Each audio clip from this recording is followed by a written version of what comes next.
Well, two leading human rights organizations based in Israel say their country is committing genocide against Palestinians in Gaza. It comes as the international condemnation of the situation in Gaza grows, with US President Donald Trump now saying there is real starvation happening in the Strip. Let's get more on this with our Middle East correspondent Eric Tworczyk. Eric, what's been the reaction in Israel to those accusations of genocide? So, Girish, the Israeli government has called the allegations baseless, as it has when the allegations have been made by other human rights groups, including global human rights groups like Human Rights Watch and Amnesty International, and also by a leading number of genocide scholars, including Israeli genocide scholars. And historians. Several notable names in Israel have now said that they've concluded that Israel is also committing genocide. So at each time the Israeli government has said these allegations are baseless and that it is not attempting to eliminate the Palestinian people in Gaza in whole or in part. And interestingly, the public reaction also seems rather muted. It's only largely been covered, this development, the fact that these two very well-credentialed human rights organisations in Israel have made this finding. It's only really been covered by the English language media that's kind of for an outside audience.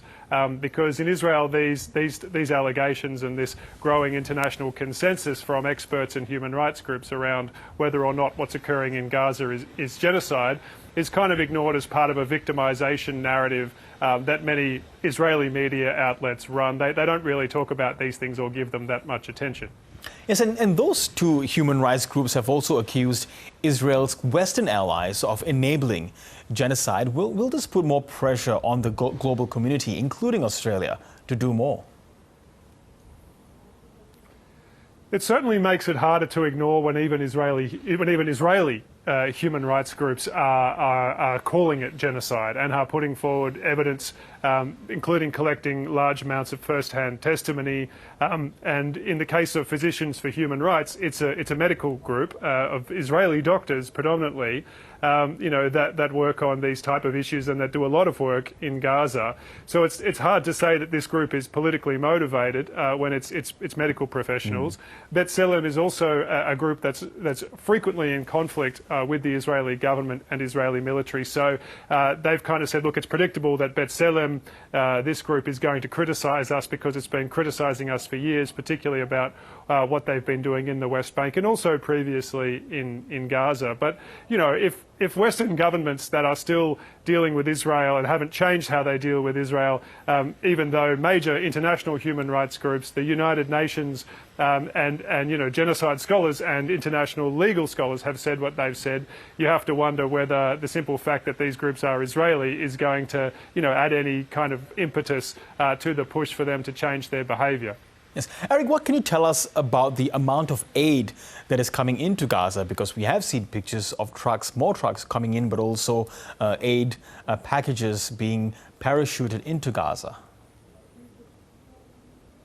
So on Sunday, Girish, there were 28 pallets dropped by air into Gaza, and I'm told by people in Gaza that they were dropped into Zaytun, which is in the north, in Gaza City, Zaytun neighbourhood, and that's what's called a red zone.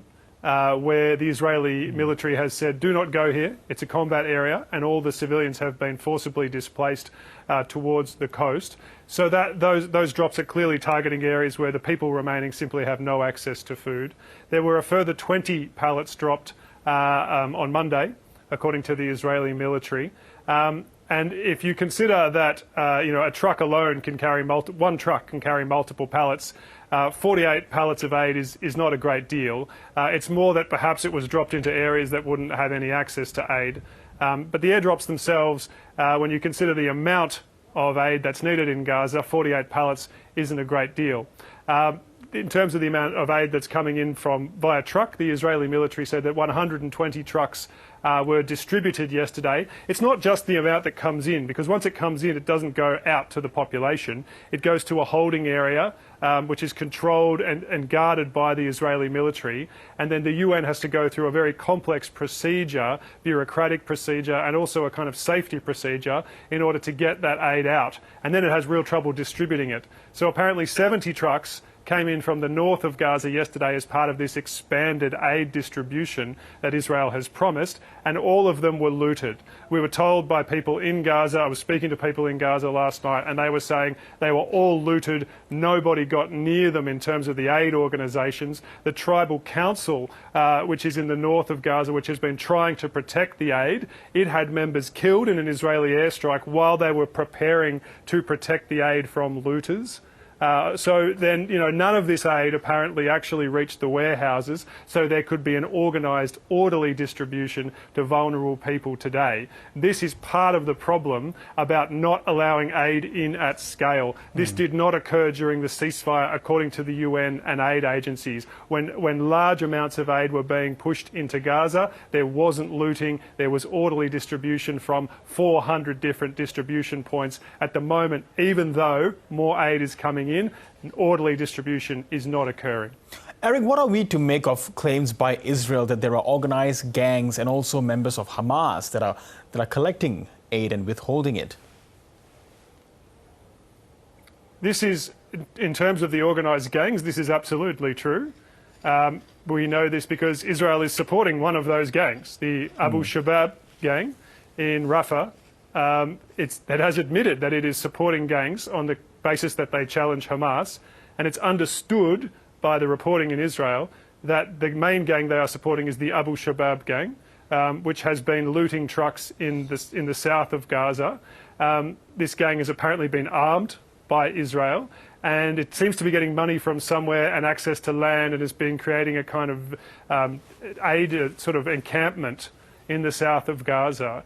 And it's being put forward by pro-Israel groups, as kind of an alternative to Hamas, which is being laughed off by Gazans as the leader of this gang was actually in prison for drug offences prior to October 7. So it's not really considered by Gazans as a viable alternative. We've also interviewed people in Gaza, Girish, who say they have themselves gone and joined gangs and looted trucks because it's the only way they can guarantee they'll get food for their families. So yes, there are ad hoc gangs looting the trucks, there are organised crime gangs looting the trucks, and there is also the potential that Hamas is attempting to take some of the aid, or, as has been reported by some pretty credible reporting, that rather Hamas is more trying to levy taxes on any goods that do make it to warehouses and try and ensure a cut goes to merchants that then pay it revenue.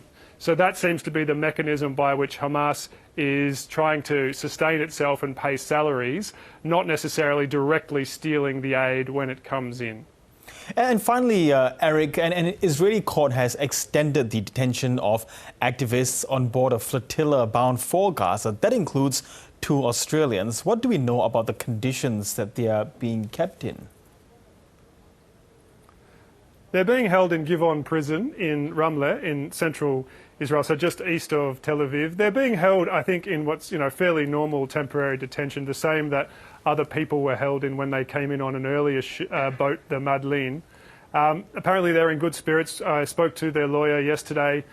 She said that they're feeling well. They're on a hunger strike and have been since their boat was seized by Israel very early Sunday morning local time. But it's expected that Israel will deport them in the coming days. It has to follow a procedure whereby there's a legal review. So that's why they appeared before Israel's Detention Review Tribunal yesterday.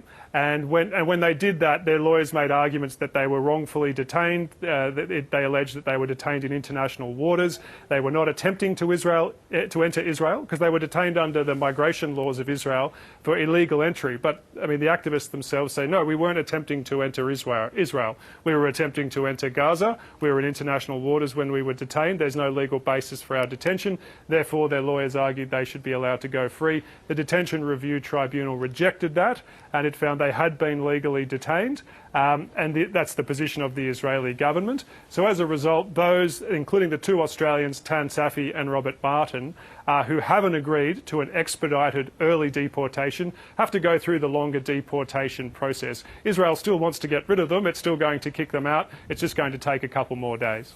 Okay, Middle East correspondent Eric Tworczyk, thanks very much.